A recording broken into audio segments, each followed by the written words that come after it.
Now a follow-up to a story we first brought you last week. Two elderly women say they were taken advantage of after their estate sales.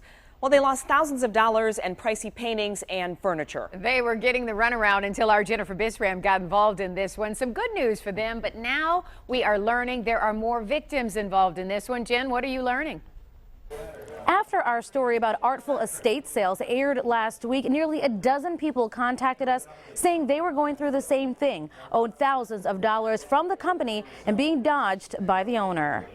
I had heard that you did a story on TV, and I saw the story, and I was so relieved that someone was going to bat for people like us. 60-year-old Nancy Friedman talking to us from Arizona today. I feel like I was made a fool of. She says she sold her Michigan home last summer and worked with Susan Haas from Artful Estate Sales to get items she didn't want sold, about $6,000 worth.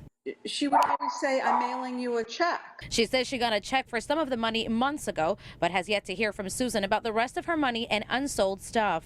I have all these texts admitting what she has. I'll mail a check. I mailed a check. And she's not the only one. Nearly a dozen people, many who moved out of the Metro Detroit area and are now living in other states, have contacted us saying Susan Haas owes them money from estate sales, thousands of dollars, in some cases tens of thousands. She takes her stuff, she sells it, she keeps the money, and you never hear back from her. I believed everything she said, and I don't want her to take advantage of older people. Beth and Janice, both in their early 70s, shared their stories with us a few weeks ago of being owed lots of money, furniture, and pricey paintings. We even went together to an estate sale Susan Haas was having to find out what was going on, but she wasn't there.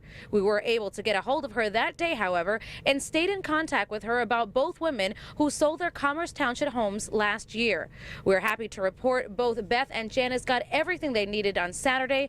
Nancy and all the others are now hoping for the same. I want my money back. We were also contacted by one of Susan Haas's former employees. He tells us he's still owed $810. We did talk with Susan today, and she tells us she will pay him as soon as she gets some paperwork for him. Of course, we will hold her to it, and we will not stop trying until everyone she's owed money to is paid.